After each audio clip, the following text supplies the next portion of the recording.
Welcome, everyone, to Family Talk, a part of the James Dobson Family Institute. I'm Roger Marsh, thanking you for tuning into our broadcast. Well, today is January the 2nd, and as a special treat, we are extending our 2018 Best of Broadcast collection for just one more day. Now, we had some breaks in our month of December schedule, but we want you to hear all of what Dr. Dobson considered to be his favorite programs from last year. So here now is part 2 of the broadcast we began on yesterday's program on this edition of Family Talk. Today on Family Talk. Well, hello, everyone, and welcome to another edition of Dr. James Dobson's Family Talk. I'm Roger Marsh, and today we're going to hear the conclusion of a talk that Dr. Dobson gave, which was part of the Bringing Up Boys DVD series. On this broadcast, Dr. Dobson will share his own stories of raising his kids, and will also stress to parents the importance of properly molding their children's Christian worldview. Let's listen now to part 2 of this insightful and informative broadcast here on Dr. James Dobson's Family Talk.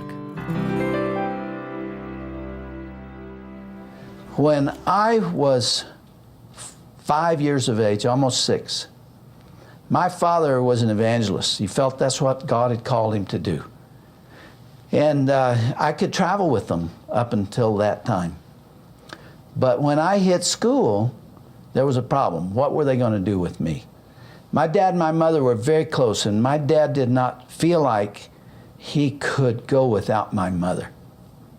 And so he left me, they left me, with my great aunt and my great uncle for as much as 6 weeks at a time. And I remember sitting there feeling abandoned and feeling lonely. I was in a completely new environment, and that was very, very difficult for me.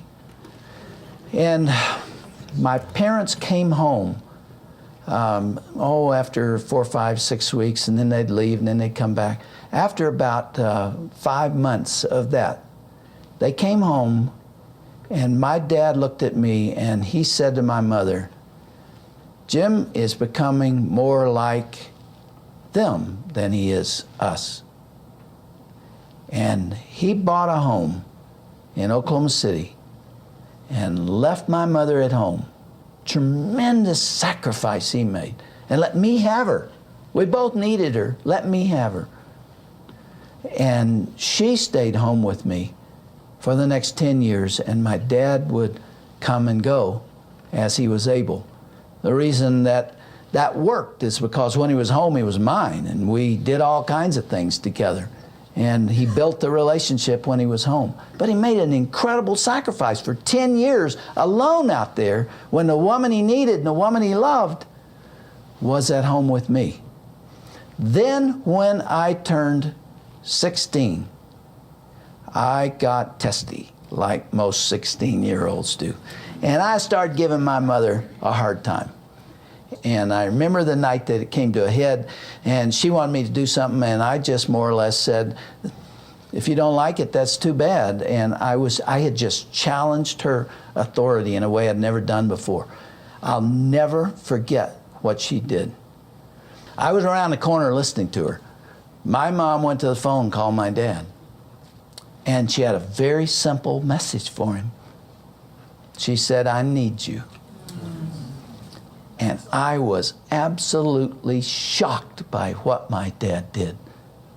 He came home, he put our house up for sale, and took a church 700 miles away, and moved our family to South Texas, and was at home with me during my last 2 years of high school, so he could be with me. One encounter, and my dad flat out canceled his life and changed everything and became a pastor for 2 years so that we could be together. And when I talk about him with these, with this reverence, with this love, the fact that this ministry here is dedicated to him, this is the reason. Because of the sacrifice that he made. He paid an enormous price for me at a time when I needed him, and he saved me. He saved me. Who knows what I would have done? I was heading in the wrong direction. I was going over the cliff, and he pulled me back. because He cared enough about me to make that kind of sacrifice. Win your children to Jesus Christ. Nothing else even comes close to that. Nothing comes close. You know, you can think about all the things you might accomplish and all the wonderful possibilities that could occur in your life. Is there anything that touches that? I mean, this is the only way that you can be together for eternity. If you don't get that done, you'll never see them again. And the scary thing is you have such a short window to do it. Between 14 and 18, there is only a 4% chance that your kids will find the Lord if they haven't done it already. And after 18, there's a 6% chance for the rest of that individual's life. So it's only a 10% chance if you haven't done it by 14. There are exceptions to it, obviously. But for the most part, if you don't do that early, and yet we are failing to get this done. We're failing with our kids at this most important assignment. We have spent more money on education and on medicine and on entertainment than any generation in history. And yet this generation does not know who they are. They don't know why they have meaning. They don't know what they're here to do. They can't answer the major questions of life. They don't know who put them here or why, or what they're supposed to do, or if there are laws, if there are rules that they're supposed to follow, if there is someone keeping score, if there is a God, and if so, does He know them? They don't know if there's life after death. They don't know if they're going to be held accountable for the way they've lived their lives. See, we did a focus group, a number of focus groups when I was writing Life on the Edge for those between 16 and 26. And we asked them, what's important to you? What's significant? The one word that came out of that is meaning. This generation, including this generation of kids from Christian families, does not know why it has meaning. They don't know why there is significance in their life, because meaning comes from answering those questions. If you can't answer those questions, you don't have meaning. And yet, listen to this statistic. The Barna research shows that 68% of the people who call themselves born-again Christians do not believe in absolute truth. And 84% of Catholics do not. And 85% of the general population do not believe in absolute truth. Folks, if you don't believe in absolute truth, you don't believe anything is absolutely true by definition. Not the deity of Christ, not the authenticity of the Scriptures, not the relevance of the Bible. You don't believe anything, because if there is no absolute truth, there's not one thing that is absolutely true. 68% of those of us who call ourselves by the name of Christ do not believe in absolute truth. I have to tell you all, you feed that watery soup to your kids and they'll spit it out. If that's the best you've got to offer them, if all you can say to your kids is, we don't know right from wrong, and there is nothing you can count on and nothing that is invariably true, then the next generation is going to take that and magnify it, and there's going to be even less commitment to truth and values. We've got to do better than that, because our kids are lost. And they're watching you. Your kids are watching you. When our son was about, I think he was about 10 or 11, he may have been 12, we were into the skiing scene, because that was our primary way as a family of being together. And we had a little policy in our family that you probably won't identify with, and I certainly understand if you don't. Very few Christians see this the way I see it, but I was raised this way, and this is what I believe. We didn't ski on Sunday. We just didn't feel right about doing that. That's the Lord's day. And so we would go skiing on Thursday night, and we'd ski Friday and Saturday, and then we would go to a little church service there in Mammoth, California, where we would ski, and then we'd drive home that afternoon. That was just our policy. We never skied on Sunday. We went with some friends, another family. We got up there on Thursday night, and a huge blizzard came in. And on Friday, when we would have skied, it was awful, and we were socked in, and we couldn't ski. We spent all day sitting in the lodge. And Saturday was the same way, and we all had cabin fever. Even the dog had cabin fever. We wanted to ski so badly. And wouldn't you know, Sunday morning turned out gorgeous. All this wonderful new snow and all of this beauty out there. And we get up, and everybody wanted to ski. And I began thinking about that, and I began kind of compromising a little bit, and I just said, well, you know what, let's go ahead and ski today. It's the first time we've done it on Sunday, but let's go ahead and do that, and we'll have a little service for ourselves on Sunday afternoon. And so that's what we plan to do, and everybody's getting ready to go skiing. And in a few minutes, Shirley came up to me and she said, Jim, you better talk to your son. It was always my son when Ryan needed talking to. She said, you need to talk to your son. And I went down and found Ryan. He was crying. I said, Ryan, why are you crying? And he shocked me down to my toes. He said, Dad, I have never seen you compromise before. You stood for something, you know what's right, and you've told us this is right. And now just because it's something we want to do, you are compromising. And he was just very upset, very upset. And I said, Ryan, he was a conviction committee of one. And I said, Ryan, you're right. You're right, I have compromised. And I don't feel good about it either.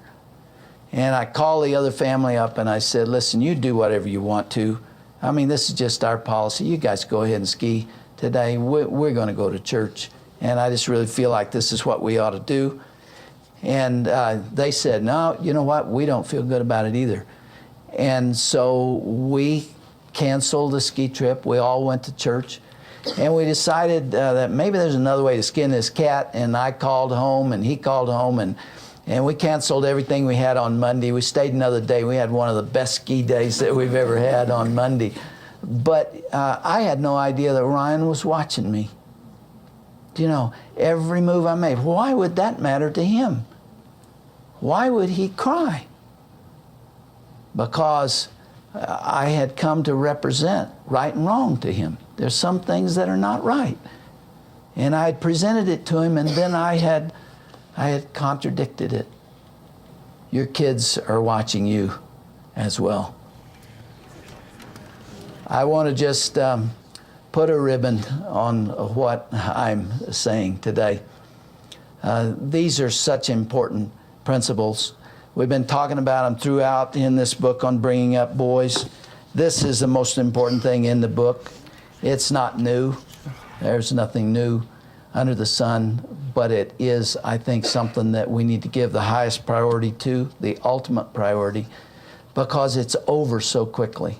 You know, it is done so quickly. Irma Bombeck is gone on now, but she wrote some wonderful stuff. I absolutely love Irma Bombeck's writings and her sense of humor. But some of the things she wrote were not funny. Some of them grabbed me by the heart. And one of them had to do with this latter end of parenting. She said that raising kids is like flying a kite.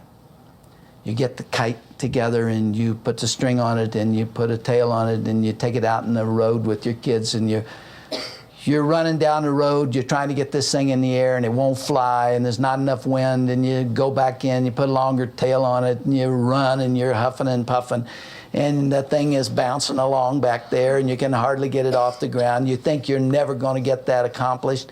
And so as time goes on, it begins to gain a little altitude. And then there is the absolutely terrifying moment when the thing is kind of going back and forth, and you're afraid it's going to hit the trees or the telephone lines or the electrical lines, and you're not sure you're even going to be able to keep this thing airborne. And then about the time you've despaired of it, the wind catches it, and it takes a big upward surge.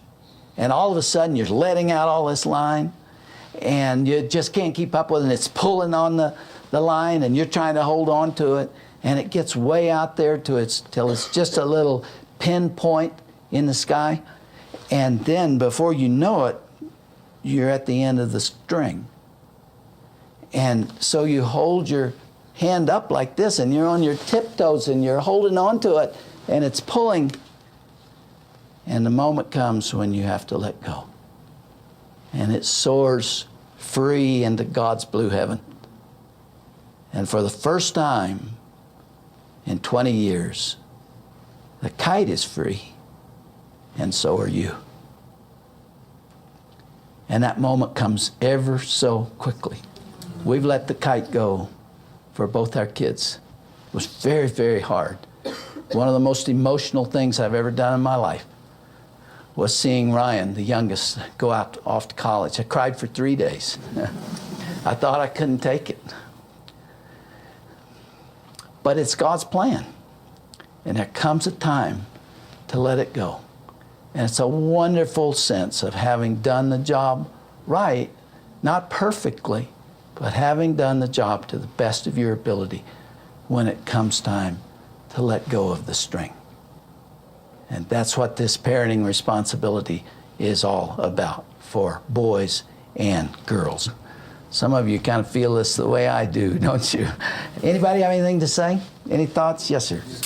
I have 5 boys, 5 sons. The oldest, Kyle, is with us here today. He just finished up with the Institute here. Yes. And the youngest is 10. And so a lot of what you're saying, I guess I can truly relate to. And the most important thing that God has revealed to me is that, yes, who they are in Christ is what matters. And it's my job to get them that. And so I'm thankful for the Institute. I'm thankful for my boys. They're great.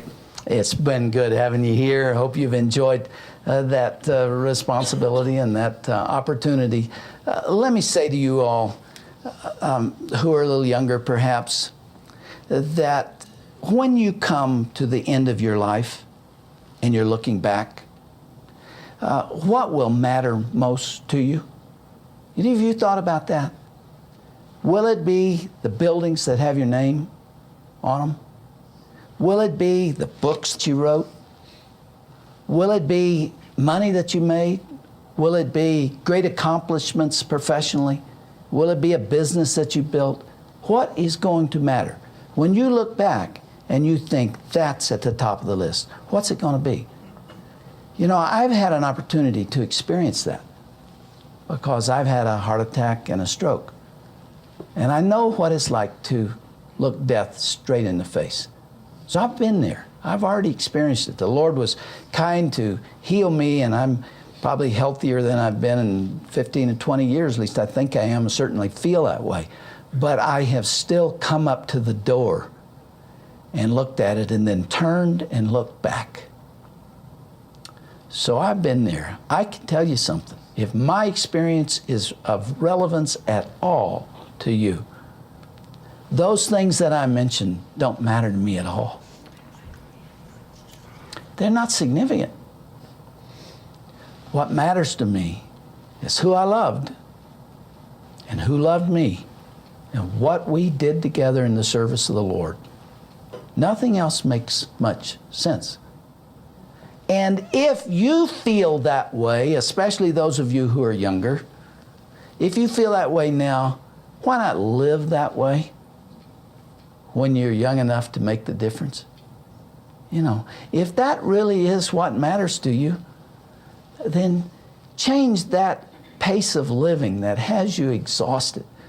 The characteristic of the American way of life is this frantic pace that leaves everyone just in a state of frenzy, where you're at each other's throats because you have nothing left to give, and you jam so much into your day that there's no time to love or care or laugh or be.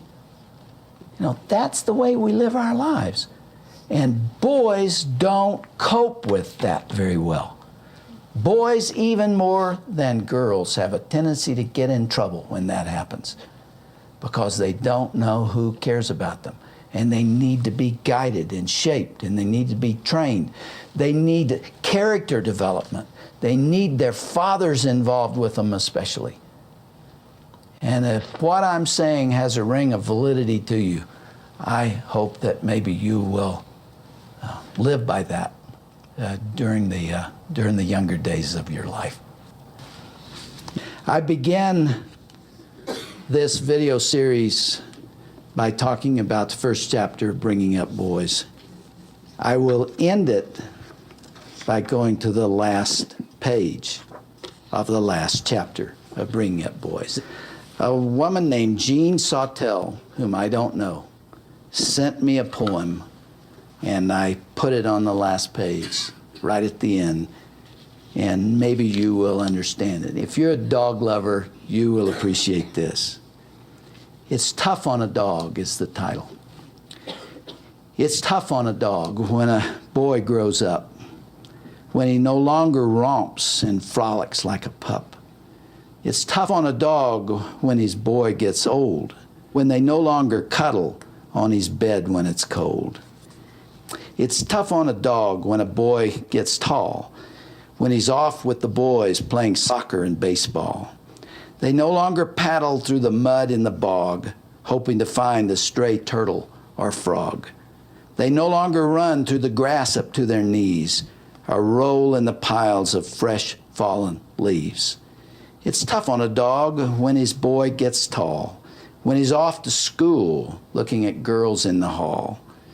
It's tough on a dog when he has work to do, and when he forgets to play as he used to do. It's tough on a dog when instead of woods or field or pond, his boy becomes a man, and the man is gone. Some of you have already said goodbye to a boy or girl and sent them out. You've let the kite go. For those of you who still have them at home, there's no higher priority. There's nothing that outranks this. Give it your best. And I pray that God will bless you as you do. Thank you all.